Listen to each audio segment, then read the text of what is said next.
Good morning. It's 8:52 a.m. Eastern. This is the pre-market brief. I'm Alex, alongside Morgan. Welcome to the debate. Let's call the regime immediately. This is a macro-driven, rates-sensitive session with a mixed tape leading into the open. We are seeing loose financial conditions, but the market is clearly holding its breath. It certainly is. As of 8:22 a.m. Eastern, we are exactly 67 minutes from the bell. The VIX is sitting at 21.3, which is firmly in caution territory, and yet the National Financial Conditions Index, the NFCI, is at negative 0.56.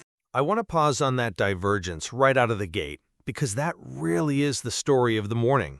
You have the NFCI, which for our listeners who don't track it daily, basically measures how easy it is to get money and credit in the system, sitting at negative 0.56. A negative number there is actually a positive signal for liquidity.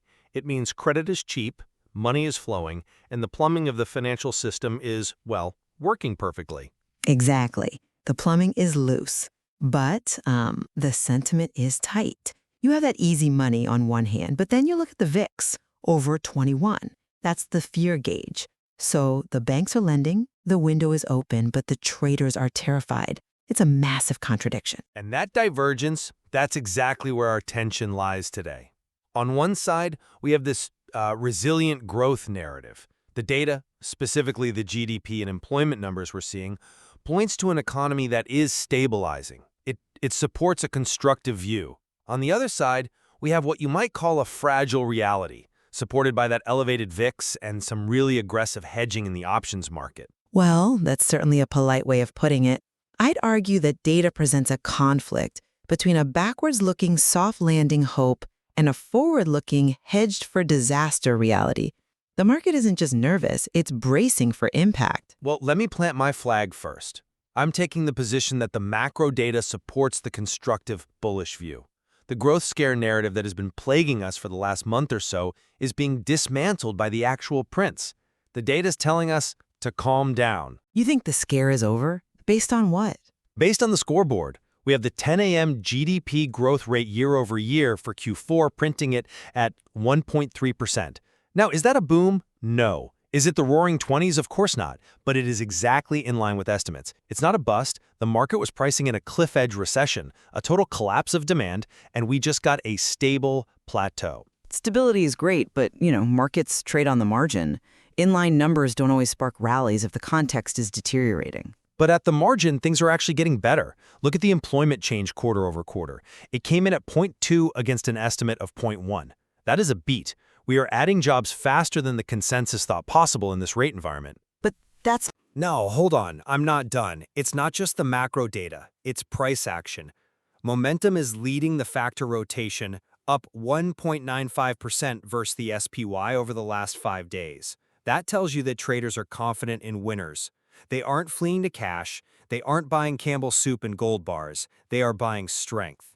And look at the congressional trading activity. We saw Representative Michael purchasing Workday, SAP, and Intuit on January 30th. Wait, you're tracking Capitol Hill portfolios now? You have to. That is smart money, or at least well-connected money, showing confidence in software and tech resilience, specifically in names that rely on corporate spending. You don't buy SAP if you think corporate budgets are about to get slashed. You buy it if you think the soft landing is real and companies are going to keep spending on infrastructure. I see why you'd interpret it that way, and the congressional trades are always interesting to watch. But let me give you a different perspective on that confidence. You call it confidence, I call it a trap. The mixtape we are seeing isn't a sign of discernment. It's a massive warning sign. How so? Look at the put-call ratio. It is at 1.31. For those who don't watch this daily, the put-call ratio measures the volume of puts purchased versus calls. Puts are bets that market will go down. Calls are bets it will go up. Anything over 1.0 means more people are betting on the downside. A 1.31, that is extreme bearish territory. That indicates heavy institutional hedging in the SPY, the QQQ, and IWM. You don't buy that much insurance unless you are genuinely worried the house is going to burn down. Or you buy that much insurance because you want to stay long the underlying assets. You want to keep your Apple and Microsoft, so you buy a put to sleep at night.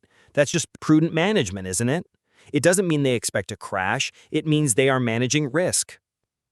If it were just generic risk management, the VIX wouldn't be at 21.3 with a volatility premium of plus 7 points over historical volatility.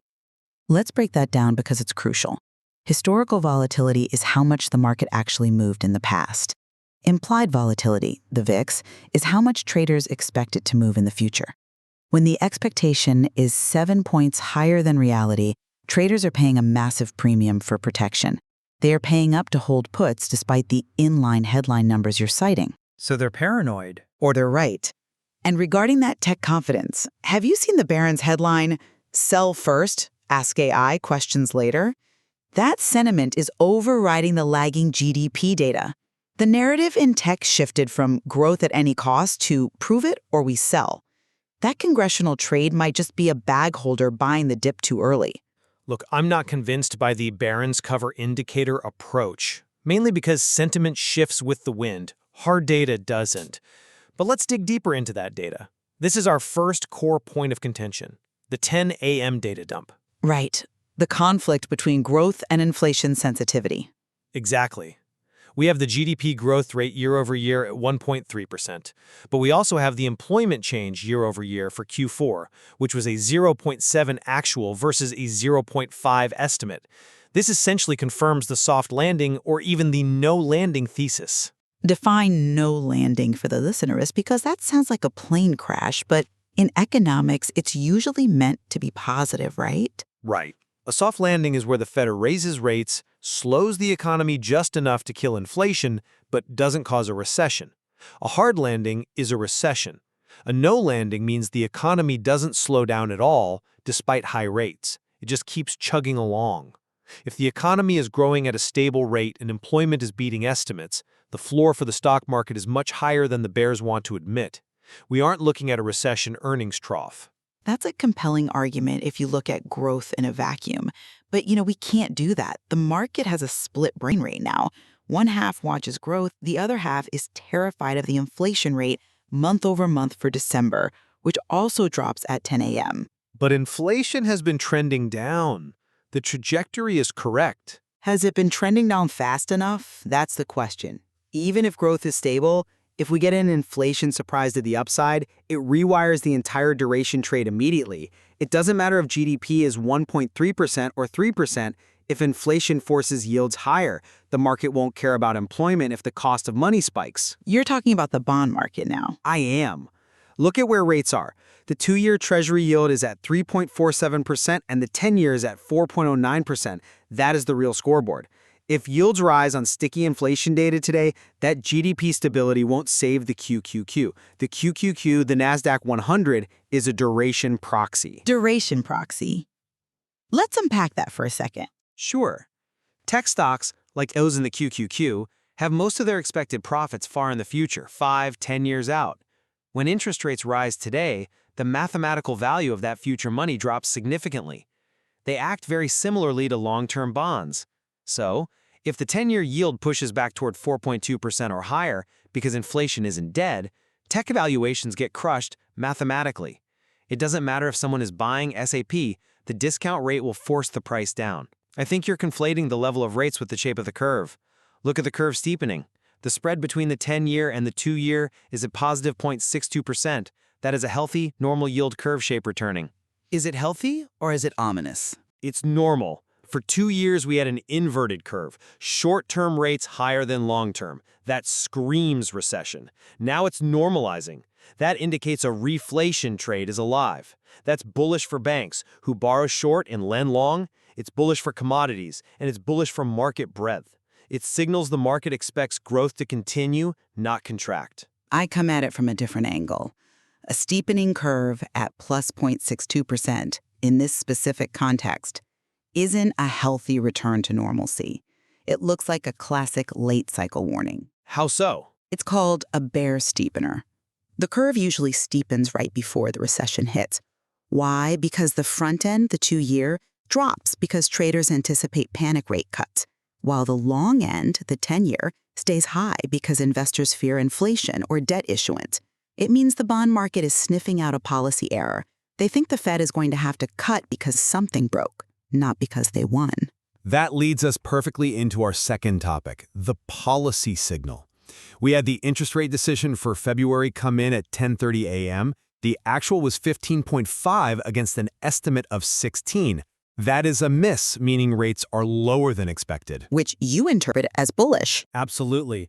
A lower rate print than expected, 15.5 versus 16, is effectively looser policy. It means the cost of capital is lower than the market anticipated. This should support valuations. It reinforces why the NFCI is so loose at negative 0.56. The central banks, broadly speaking, are leaning into liquidity. They are greasing the wheels. I'm sorry, I just don't buy that interpretation. Let me tell you why. When a central bank misses a target like that, coming in at 15.5 when the street expected 16, it doesn't always imply stimulus. It often implies loss of control or even panic. Panic? That seems strong. Well, think about it. Why did they need to be lower? What did they see that we didn't? Did they see a crack in the hull? A central bank generally wants to be predictable. A surprise cut usually means they are reacting to something ugly that hasn't hit the headlines yet. You think they are cutting into weakness? I think the risk is non-zero, and look at the calendar. We have the unemployment rate for January looming at 11 p.m. Eastern tonight. The timing is suspicious.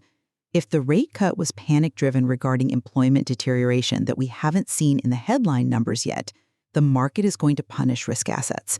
The Fed and other central banks have a dual mandate: stable prices and maximum employment. If they are pivoting to protect jobs, it means they think jobs are in trouble. That's a fair concern. But again, I point to the corporate data we have right now. Look at Enbridge. Their earnings rose on favorable contracting and energy demand. That is a real economy company. Pipelines, energy, steel, telling us that demand is robust. If the economy was falling off a cliff, requiring panic cuts, energy demand would be cratering. It's not. Enbridge is a utility-like energy play. It's defensive by nature. It's a steady eddy. Contrast that with the broader sentiment in the growth engine of the market, tech.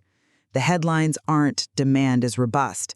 The headlines are "AI fears are spooking stocks." That suggests that regardless of the policy nuance, whether the rate is 15.5 or 16, the narrative has shifted.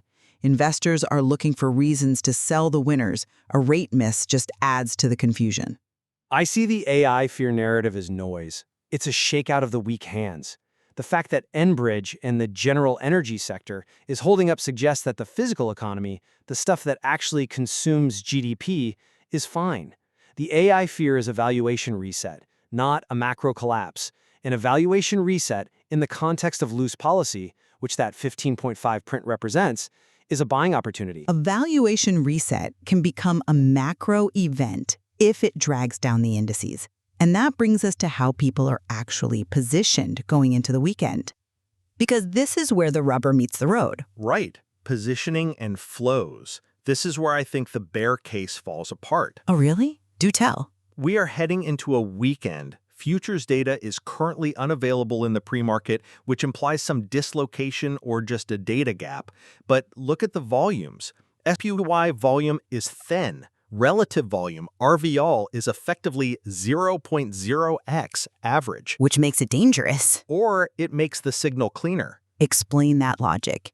Usually, low volume means low conviction. When volume is thin, price truth is revealed by the committed participants. The tourists are gone. And who is leading? Momentum. The momentum factor is up 1.95% over the last 5 days. In a thin market, if the direction is up, it's because there are no sellers left to push it down. The selling has been exhausted. That's an incredibly Risky assumption to make. Thin volume makes the open dangerous because you get illiquid whips, you get gaps that don't fill, and I have to bring you back to that put-call ratio of 1.31. You keep citing that ratio. Because it's the elephant in the room. If the VIX stays elevated at 21.3 and you have that much put buying, this isn't bottom fishing. This is a protection-driven sell-off waiting to happen. Or, Let me finish.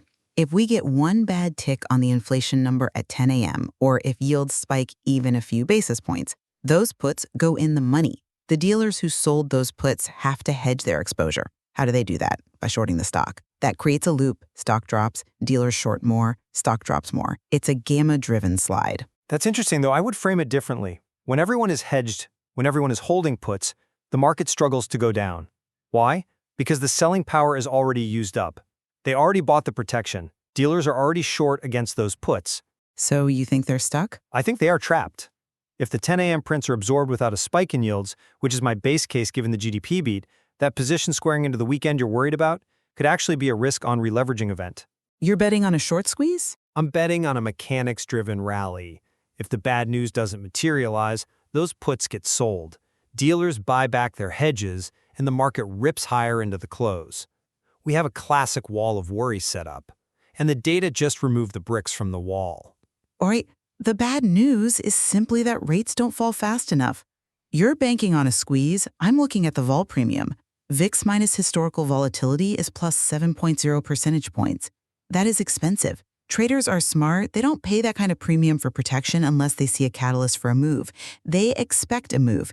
If the market stays flat, they lose money on theta, on time decay. They need volatility. That suggests we are going to get a move, and given the macro backdrop, the path of least resistance is down. We'll say. The fact that the National Financial Conditions Index is at negative 0.56 tells me there is plenty of liquidity to absorb that volatility. The plumbing is not clogged. The plumbing might be clear, but the water pressure is getting dangerously high. Let's bring this to a conclusion then. We've covered the data, the policy, and the positioning. We have? To summarize my position, the data is dismantling the bear case. GDP is in line, employment is beating, the economy is stabilizing. The policy signal, the rate miss, points to looser conditions which supports valuations. My view is that the trade is to watch for yields falling. If the 10-year moves lower off this data, it triggers a risk-on move in IWM and cyclicals. The reflation trade is the place to be. And to summarize my position, the positioning suggests fragility that the headline data is masking. The put-call ratio and the vol premium are flashing red. The risk is that the market is wrong about the soft landing and that we are late cycle. The risk is yields rising on sticky inflation, which pressures TLT and QQQ. I think the miss on rates is a sign of instability, not stimulus. We can both agree on the decision point, however. Yes, it's 10 a.m. Eastern. The GDP growth rate year over year. That is the single print that redefines the regime today. If it holds up, the constructive case has legs. And if it surprises to the downside or if it's overshadowed by inflation data, the regime breaks. So what is on your watch list into the open? I am watching TLT, the long bond ETF, and VXX, the volatility ETF.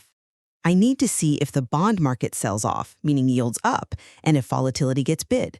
If TLT drops and VXX spikes, the fragile reality is playing out. And I am watching IWM. The small caps are the most sensitive to the domestic growth view. If GDP is good and rates stabilize, IWM should outperform the broader market. That's your brief. Stay sharp. Same time tomorrow. Morgan signing off.